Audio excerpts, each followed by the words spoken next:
Hi, welcome to our project of a sport organisation. This is our team Shazrul Azim, Tijani, Irfa and Daniel. Today, I and my mates want to talk about sport organisation in Malaysia. Introduction.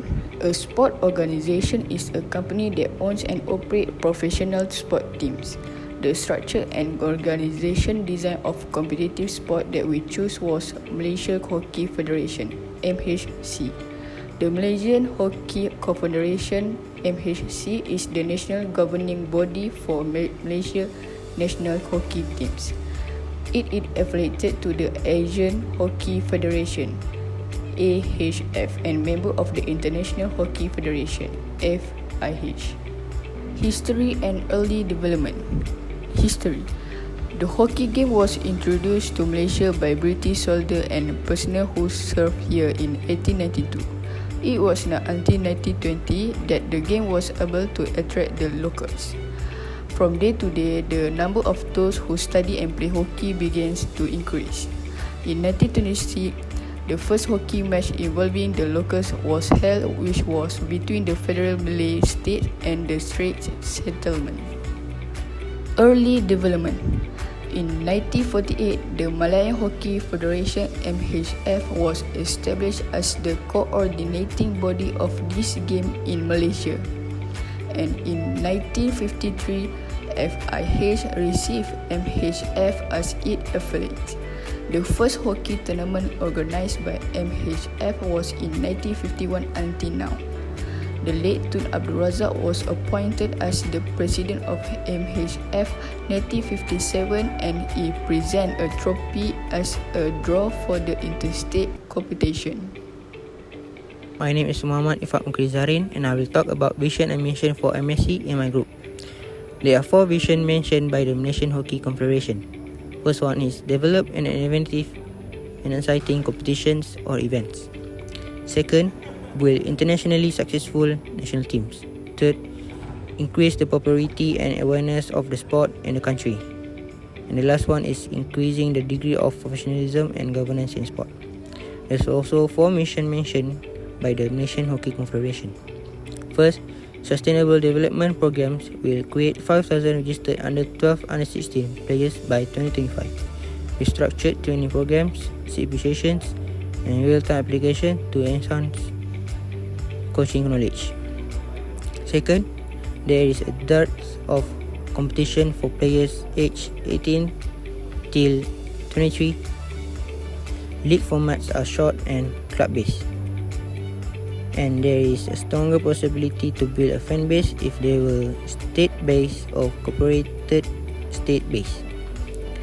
Third is increasing awareness to 60% through creative initiative, uniform programs, increased fan base, structured campaigns and marketable content and successful collaboration with sponsors and media partners. And the final one is financial stability is achieved through well-defined processes and procedures, regulatory standards and organizational strength and stability. Next, I will explain about goal, objective, short and long-term goals. There are 4 goals were established by the Malaysian Hockey Confederation. First one is to increase the degree of professionalism and governance in sport. The second goal is to increase the popularity of awareness of the sport in the country. The third goal is to develop innovative and exciting competition or events. And the last one is to build an internationally successful national teams. Each goal is interrelated and form the fundamental framework which defines the direction of MSC. There is an urgent need for change and this model indicates that the fulcrum which determines the success of our goal revolves around the success of the team. Proper governance is required to ensure all goals and deliverables remain the same and that MSC stay consistently on course. Short-term develop a successful team. KBS, KPM, ISN and MSN. Coaches Coaching education, coaches development, define coaching structure. For players, player development, define progression structure, high performance environment. For officials or umpires, or official education, umpires official development, define progression structure. Long-term develop a successful team. 1 month program. KBS, KPM, MSN, ISN, MSC. Grassroots development, 7 to 12 years old. Expanding the pool of the players at the grassroots level. Inculcating the developing and interest in the sport among student and primary school level. SSM, STPS, adopt. KBS, KPM, MSN, ISN, MSC. Junior development, 13 to 17 years old. Further developing the interest of player in the sport. Introduction to structured coaching, high performance culture and competition. Clubs, IPT, project teams, IPT, MSN, ISN, MSC. High performance, 18 to 24 years old. Competition centric, player to embody high performance living. Focus on disciplines, upskilling, tactical and technical progress. SR men, SR women. KBS, KPM, MSN, ISN, MSC. National team, open. The elite player and the culmination of developed TP programs. Hockey become a career with players earning sustainable income and the ambassadors of the games. Hi guys, my name is Muhammad Azim Muhammad Ahir. I want to present about structure and departmentalization. The Malaysian Hockey Confederation (MHC) is the national governing body for the country's national men's and women's field and indoor hockey teams. MHC is affiliated to the Asian Hockey Federation (AHF) and member of the International Hockey Federation (FIH). President of Malaysian Hockey Confederation from 1957 to present are Tun Abdul Razak bin Hussein Al-Haj 1957 to 1971, Tun Hussein bin Dato' On 1971 to 1981, HRH Sultan Azlan Shah 1981 until 20 December 2004, DYTM Raja Dr. Nazrin Shah 20 December 2004 until 19 December 2006, and Admiral Tan Sri Datuk Seri Muhammad Anwar Muhammad Noor 19 December 2006 until 1 November 2008, KDYTM Tengku Abdullah Sultan Haji Ahmad Shah 1 November 2008 until 13 May 2015. Lastly, Datuk Seri Subahan Kamal 13 May 2015 until now. The Malaysian Hockey League, which offers attractive prize money, is the elite local competition.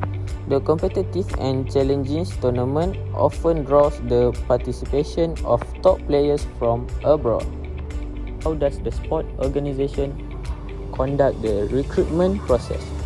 First thing first, you must know that there are several work positions in a sport organisation, which are like the recruiter, human resources team, the head of the sport club or organisation, coaches, and not forget the directors of the club. I will explain more afterwards. Firstly, before the club or the sport organisation post their poster about searching a new talent athlete in every single medium, the recruiter of the club must be aware and know the needs of the recruitment information.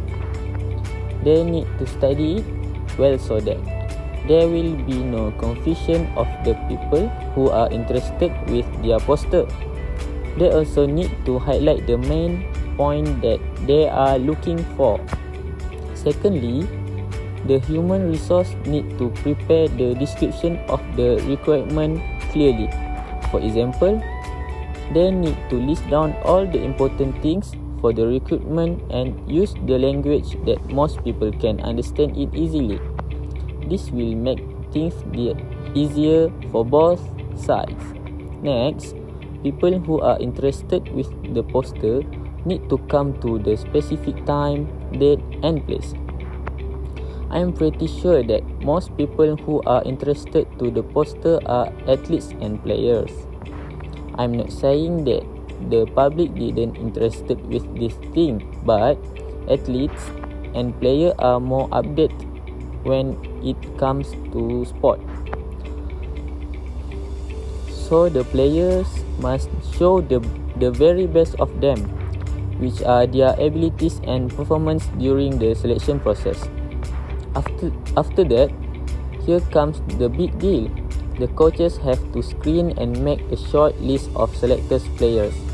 It will be hard for the players to get chosen if they are not show their abilities in that certain sport with their full hearts. After the coaches make the short-listed players that has been chosen during the pre-elementary process, the selected players will get interview from the head of the club to be their players. So, players need to prepare physically and mentally to be in this field because nothing in this life is easy. Then, the club will welcoming their new players to the club and they will signing a contract between two parties. Basically, the contract existence is to make sure that both parties are agree with the terms and conditions so that there will be no improper incident that will happen in the future. Last but not least, after the players are officially be one of the members of the club, they will practice occasionally with the help of their coach. The coaches will try to help their player to sense with their goals with every single method that suits them. Lastly, the director of club also play an important role in the organization. Director must be responsible for the well-being of players and the club. For example, the players' basic necessities like their training gears, the training field, snacks and vitamins and many more. Sport organisation is very important to the club because with this way we can help player and the club to be a success. We also can get our goals in management, and every members of the club are playing a very important role, starting from the director to the players.